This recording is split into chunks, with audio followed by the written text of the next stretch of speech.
Bali mga karaos, nandito muna tayo sa TKSA Hardware dito sa may Paradahan. Bumili muna tayo ng semento.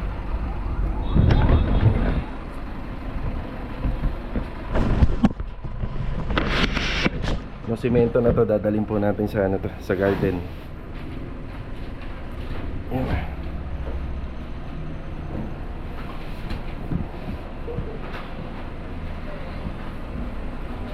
Yan, time check alas 8 ng umaga. Yung ganitong init, maganda pa po ito sa balat. Pero yung tanghali hapon medyo masakit-sakit na. Yan, vitamin D.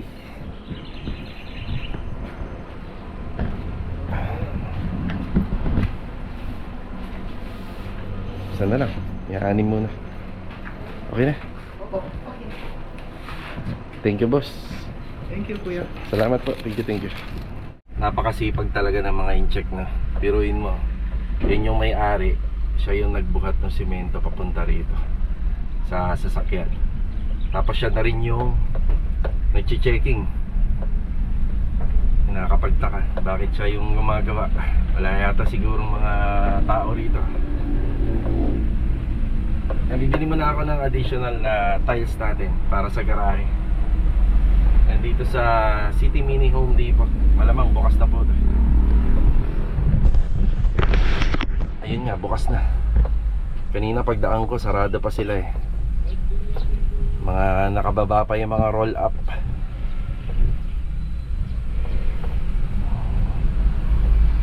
Open na.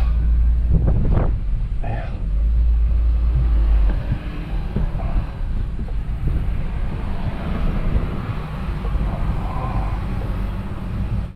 Bale, ito po yung ginagamit namin na tiles lang, 30 by 30. Ayan yung pinaka design nya sa malapitan. Ayan. Sa barcode nito. Ayun na, sir. Ito. Ito yan. Opo. Yun.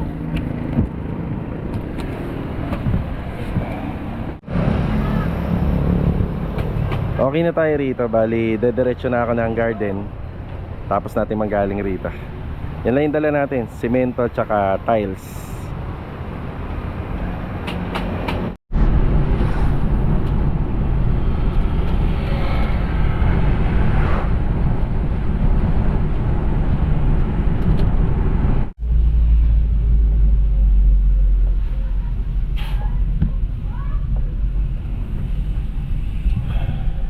Nandito na po tayo.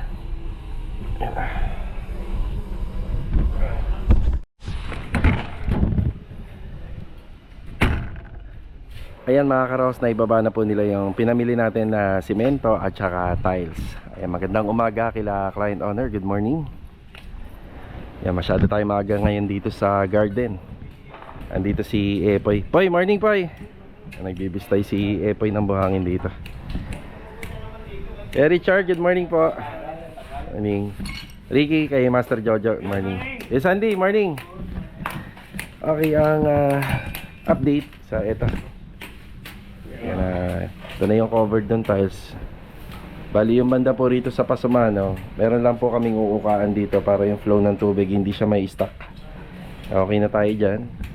Tapos dito sa garahe, ang isa sa mga medyo matagal na trabaho rito, ito sa drainage. Yan, lalagyan din po natin ng tiles po yan. Yung dinala ko, halos para dito lang po muna. Ngayon pag nangailangan naman po sila, yung para dito na. Yan, bali yung ibang kalat po natin dito pinapa-segregate na po natin para pag nagpahakot na tayo ng mga basura at panambak, magkahiwalay na. Siguro yung basura pwede ko nang dalhin yan yan, kasi dito lang namin nilalagay. Pag may dumadaan na truck, syempre hindi naman papasok dito yung nagbabasura, yung nangongolekta ng basura. Siguro pwede ko na rin dalhin yung basura para mailagay ko dun sa lugar namin. Doon na lang po hahakutin. Tapos ito ipagpapatuloy ni Master Jojo to. Yan, meron tayong dalawang ilaw na makikita rito. Yan, parang kagaya dun sa TV cabinet or TV console. Oo, ilan lang. Kasya bote yan, sige. Tapos yung siding na rin, pantay na lang din. Pantay na yan dyan. Yan, okay. Kasi may wall fluted panel tayo ilalagay rito eh. Louie, morning Louie. Good morning. Yung pinasusuyo mo pala na ano doon, elbow, ilang piraso nga yun? 4 po. Plain lang? Plain lang. Ah, sige. Yung ita natin meron na. Wala pa rin hanggang ngayon. I-leave mo na muna yan. Oo. Sige. Ayan na, water heater, kailangan pala natin. Bibili tayo. Floor drain. 10 by 40 lang naman yun. 10 by 40. Pati dito. Hindi, ano na to? Square lang. Oh, square lang to. Masyadong malaki. Ayan na. Ano ba gusto mo dyan? Yung ganun din. Para hindi ka mahirapan. Ay, may Oo. Oh, sige. Ano na. I think ano lang, 30. 10 by 30. 10 by 30. Ano, sa gitna pa rin? Oo. Sige, sige. Dalawa. Apat. Bali, apat, no? Dalawang 30, dalawang 40. Eh, dito pa sa laundry. Ano naman yan eh? Ano, square lang. Square lang. Kuya Rigor. Kuya Rigor, good morning. Ayan na. Ito na po yung ginagawa ni Kuya Rigor dito. Medyo matagal lang ang preparasyon nito kasi kita nyo naman sa isang closet, napakadami. Eh, may drawer, may open shelves. Tapos malaki talaga siya. Wala ka naman bang kailangan, no, kuya? Basahan lang, boss. Ah, basahan. Basahan doon. O, sige. I-ano ko na lang, isasabay ko na lang sa kanila pagpasok. Umuwi ka ba? Hindi. Ah, sige. Sasabay ko na lang pagpasok ni Jojo. Mamaya. Nakakalula nga ito. Ang laki ano, di ba? Nakakalula ito. Mataas. Eh, Ang laki. Ang laki. mataas, tsaka malaki. Saan eh? Saan niya na? Ang laki. Eh, sinabi ko naman sa kanya, noong bago siya mag-umpisa, malaki talaga yung trabaho rito. Ayan po, mga TV console.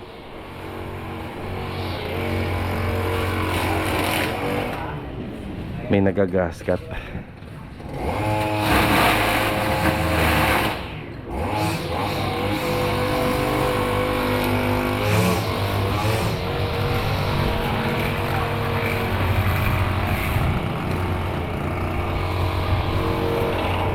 Umalis muna tayo sa garden. Ayan, nandito tayo sa Tercel Hardware. Yan, dito lang po yan sa may punta. Nagdagdag na ako ng materyales para po saan yan. Karagdagang pinagagawa ni client owner natin dun. Bookshelves. Yan po. Yan, local marine plywood. Yan, babalik po ulit tayo rin. Tara. Okay, nakabalik na tayo rito. Yan na. Yung muna dyan, sir.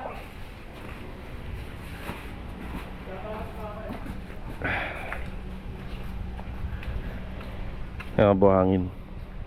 Kung magsobra to, pwede ko itong dalhin doon sa project natin sa phase 2. Basta mahalaga nito, mabistay lahat na ni Epoy.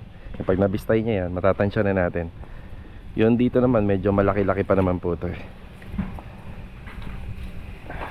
Ito kasing dalawang parang pinakadaanan natin dito, yung patwalk natin. Bali, ano pa yan, iaangat pa po namin. Tapos ito, makakailangan pa ng mga bistay na buhangin to, yung dito banda.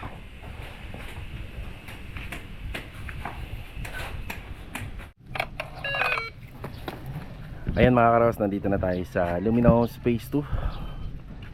Bigay tayo ng update dito. Siya nga pala, yung mga panambak natin dito, yan, malinis na. Tapos mamaya po, kukunin po natin to, kakakutin natin. Yan, dadalhin na natin sa bodega. Ito po yung mga materyales na ginamit sa pamorma, pati yung hagdanan na matibay. Yan, kukunin natin mamaya si Kolong-Kolong. Meron po kasing ano pala rito, may nagpa-park. Simula nung naglagay tayo ng materialis dito, yan, hindi na po siya makapag-park daw dito. Yan, humingi tayo ng pasensya dun sa naabala. Yan. Bala ko pa naman sana yung buhangin sa susunod dito ko ilalagay. Pero kung ang parking naman doon, pwede pa rito, baka kaya pa. Yan. Okay, bati muna sa tropa. Lasty, good morning. Good morning. Morning. Kaya boy, morning po. Morning, boss. Yan. Yan, naka ano na pala tayo rito. May fiber cement board na. Yan, tapos ang ano nga pala nito, detalye ng kisame. Bali gagamit tayo ng ano rito, PVC panel. Yan. May hagdanan na. Sino nandyan? Log, good morning Log. Kaya Adonis. Ay, nahawakan ko. May sealant pala to. May sealant. So, ito na. Ito yung sinasabi ko. Mas pulido po tingnan to yung ganito. Yun o, di ba? Mas pulido po siyang tingnan. Kaya tinanggal na po namin yung canopy. Isang ganyan na lang. Pag meron pa kasing disenyo na ganito, pinoproblema pa namin yung ilalim. Hindi masyado nakakapasok yung kamay ng tao ron. Kaya yung mga gawang pang ilalim po ng canopy, medyo hindi masyadong nasisilyado. So pag ganitong paraan, yan, mas maganda po yan. Ayan o. Yan, para talagang hindi papasukin ng tubig. So ito yung inside gutter. Sa ngayon syempre may touch up naman to. Ngayon medyo marumi siya tingnan, pero pagka natapos tayo, pagka finishing na, yan, mas lilinisin po natin to. Yan, nandito na tayo sa taas sa may bubong. Yan. Dito sa pagbablog tapos house renovation, importanteng makita rin to na nagpapagawa. Kaya lagi namin to sinasama sa mga vlog namin kapag ito, ongoing renovation. So bagong flashing na yan, pati rito sa gilid bagong flashing. So yung pinaka luma nga pala na makikita nyo rito, para siyang ganito. Yeah, meron pa siyang ganyan. Bali ang ginawa ko, pinaputol ko, tapos panibagong L flashing para po rito sa may firewall. So yun na po yan. Yan na yung gagawin. Isusok-sok po rito para talagang pag umulan wala makakapasok na tubig. Tapos ito isang buo na. Medyo medyo madumi pa, pero lilinisin to pagkatapos. Tapos may touch up naman tayo rito. Tapos yung mga text screw, bago natin binabaon, yan, ilalagyan na natin ng elastosil sealant. Ayan na. Tapos ito, ayusin pa natin yan lahat, pati sa gilid.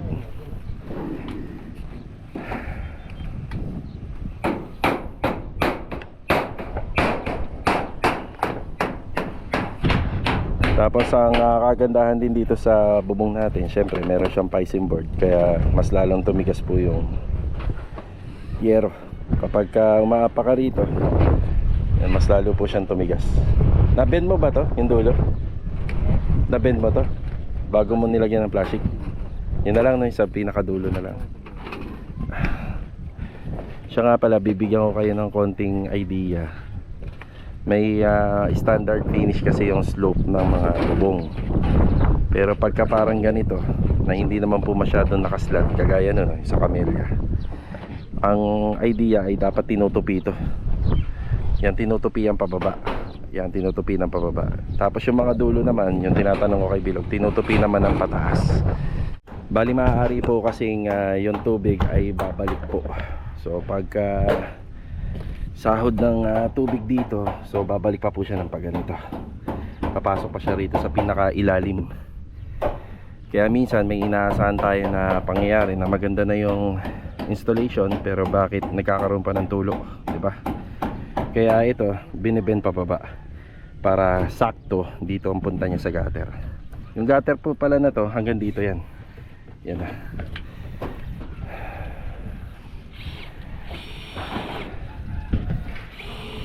Ito yung nasikaso nila. So bali yung pinaka long span namin, sagad yan dito sa dulo, sa firewall. Ngayon yung covered ng pinaka flashing, dalawang rib. Yan, dalawang rib. Yan, para talagang wala makakapasok na tubig.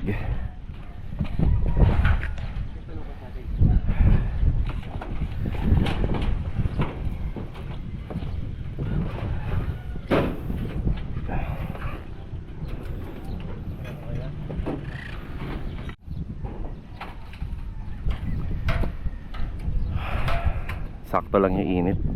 Siguro mamayang hapon to matindi.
Bali mga karos, break time muna. Kung mapapansin nyo lang sa vlog ko, no, sinasama ko yung pananghalian natin. So ngayon, ang pananghalian natin, ito Shin Ramyun. Lalagyan ko yan ng onion leeks at saka ng pechay. Tapos syempre itlog. Yan. Tapos meron yan na sliced pork. Yan. Share ko lang sa inyo yung ginagawa ko sa itlog kapag ka nagluluto ako ng ganyan, ng noodles. Ginagawa ko yan dito, hindi ko siya hinahalo dun sa niluluto. Yan.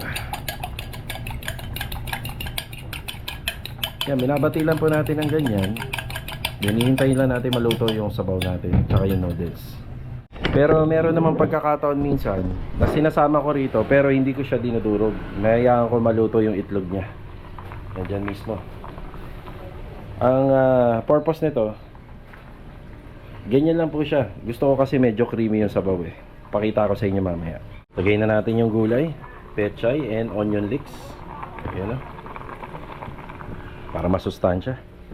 Ayan mga karos, luto na po yung ating noodles. Ayan, habang mainit pa, ganito po ginagawa natin. So ito, naano ko lang po, inahalo ko yung itlog habang ibinubuhos yung sabaw. So ang texture niya para magiging ganito. Diba? Creamy. So kada kain natin ng noodles at kada higop ng sabaw, yan, malalasahan natin yung creaminess. Tama ba yun? Basta yun yun. Alright, sarap oh. Kain po tayo. Okay mga karos, pananghalian. Yan na, tikman muna natin. Kung pasado ka. Op, yan. Sabaw, mainit-init. Tama-tama, sakto lang. Tapos may ampalaya tayo. Si Mrs. masarap siya magluto ng ampalaya. Paborito po natin gulay to.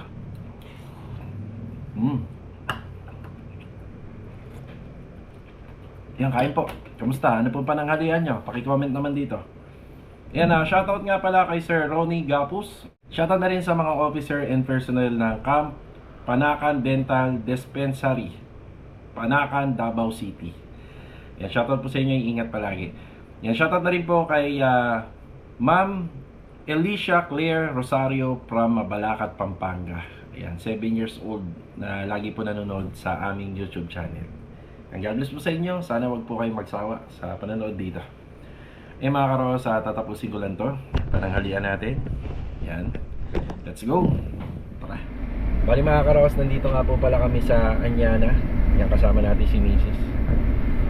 Okay, bali magpapasa po kami ng requirements ng mga workers para rito sa Anyana Bel Air West Project na isang Maxine unit din po. Kung maaalala nyo, meron tayong natapos na project dito sa Anyana Bel Air East. Yan, magkapareha po sila ng unit. Magkaiba nga lang po yung laki nila. Ito mga karos, tingnan natin kung makakakuha tayo. Nakalimutan ko na kasi yung pag-fill up dito ng form ng para sa ID. Siguro magdadalawang balik siguro tayo. Kasi ang pagkakaalam ko nung una na kailangan permado ng mga workers yung application form ng ID. Yun, sakaling pwede na ngayon, baka ma-issuean na po sila ng ID. Nakasama natin si Mrs. Siya yung secretary natin. Okay, dito na tayo.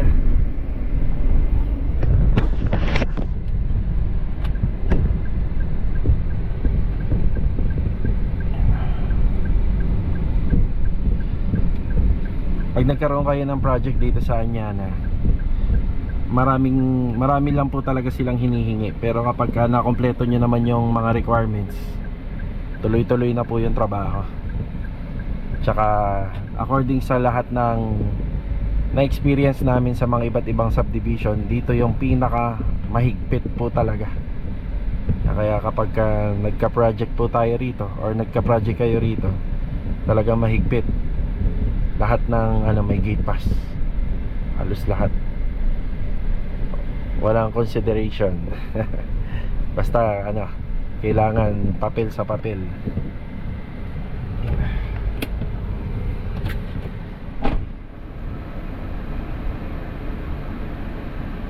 Ayan, nandun na po si Mrs. sa loob. Medyo magtatagal kami rito.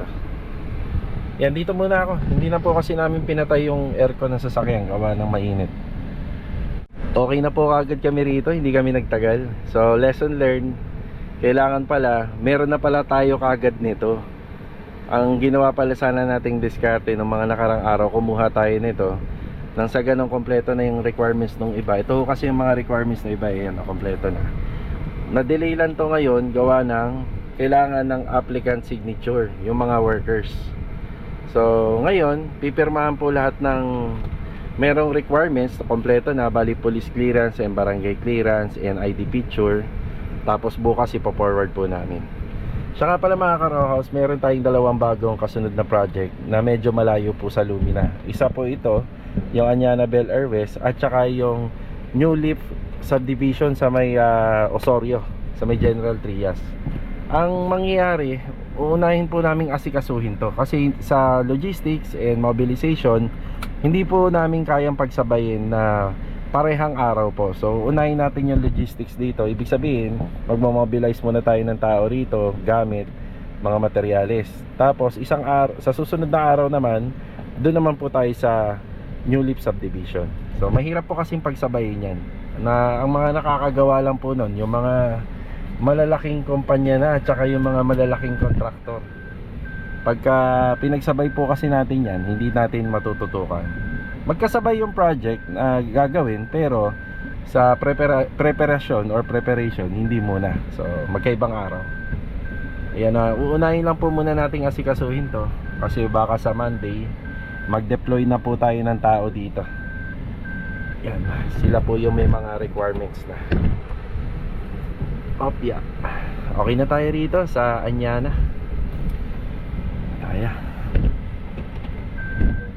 Okay na po tayo rito sa Anyana office. Ayan po yung update sa requirements ng bagong project natin dito sa Anyana Bel Air West project. Okay mga ka-Rows, bali nanggaling na rin po tayo rito sa Anyana office. Yan, dumaan na rin po tayo rito sa kasunod na project. Yan, shoutout nga po pala kila ma'am. Yan, maraming salamat sa tiwala. Okay, binisita ko na rin po yung project. Isa rin po itong Maxine. Bali, ang naiba lang, mas malaki po kasi yung lot area dun sa naging project namin. Ang pinagkaiba nun, yung pinaka back extension nyo, nasa ano po, 4 meters. So dito, nasa ano na lang po to, less than 2 meters. Yan. So ito yung kasunod na project. Habang nandito tayo, magbibigay na rin ako ng mga ibang detalye ng mga gagawin dito. Yan, bali full renovation po ito. Pag sinabing full renovation, halos lahat po gagawin. Simula sa structural, electrical, plumbing, tiles, overall paint, carpentry and finishing carpentry, ceiling works. Tapos may retouching tayo dyan sa bubong. Yan, kasama po siya. Ngayon, ang pinaka-plano po rito, syempre, maglalagay po tayo ng bakod. Sa harapan, maglalagay po tayo ng gate. Tapos dito rin sa carport. Yan, 2-door gate. Yan, maglalagay tayo. Dito po kasi, kung maglalagay tayo ng slab dito, maglalagay lang tayo ng setback na 1 meter dito sa gilid. So, ang balak nila rito, parang balcony na, yung ganito. So, dito magkakaroon tayo structural slab yan. Tapos yung itong handrail or yung railing natin, kukontinue yan papunta rito. So tapos possible pa na baka magkaroon pa po ng sliding door dyan para may access din po rito. Yan. Tapos itong part na to, tatanong pa namin sa engineering office kung pwede ba tong maging sliding door na lang. So yung window po yan, tapos gagawin na lang sliding door. Tapos itong nasa front door natin, yung main door, ililipat po siya rito. Yung gagawing plano po rito mga ka-Row House, yung gagawing plano, bali yung hagdanan niya medyo mauusog na papunta ron. Tapos hanggang dito na lang yung pinaka landing. Tapos itong toilet and bathroom, itong pader na to, madedemolish to. Maglalagay tayo ng TNB dun sa likod. Tapos kung possible pa daw, itong area na to, ay maging pintuan. Sa nakikita ko kasi mababa na to. Ito yung susundin natin. Yan, mababa na po siya. Tapos nandito yung TV cabinet or TV area. Tapos itong lugar na to, as is na ito na yung magiging kusina. Yan, magiging kitchen to. Tatanong ko na lang kila ma'am kung prepared po kasi na to, itong area na to, nandito pwede yung refrigerator. Yan, ito yung pinaka-design niya. Nandiyan yung refrigerator, nandito naman yung cooktop, tapos nandito yung range hood. So, baka hindi na po mabago to kung sakali. Nandiyan na siya. Tapos itong pintuan na to, ito na yung access para magkaroon tayo ng isang bedroom dito. Yan na. So, simula rito, yung TNB. Yan, magiging TNB yan. Tapos ito na yung pinaka-bedroom. Sakto. Dito may allowance tayo na 2 meter by 2 meter. So, setback yon, opening lang po yon. And, magkakaroon na po ng pintuan dito. Pwedeng maging sliding door or pwedeng maging swing door at saka window. Pwede rin namang full sliding door. Hindi pwede rito sa likod yung nakaslab. So, ang kailangan dito, ano lang po, bubong lang. Pero dito, as a balcony, tinanong nila client, pwede naman daw, kailangan nga lang nandun sa plano. Yan. So, as is, may 2 bedrooms sa taas and may TNB. So, renovation din yan. Then, magkakaroon tayo ng closet area or yung walk-in closet. Bale, ito mga karos, ito yung isa sa update sa mga magiging kasunod natin na project. So, dito sa Anyana, Bel Air West. Yan. Ay mga karos, meron na naman po tayong aabangan na kasunod na project. So, hanggang dito na lang po muna yung vlog natin. Kita-kita na lang ulit tayo sa susunod na video. Ayan na. Paalam po muna. God bless. Ingat po tayong lahat. Tara.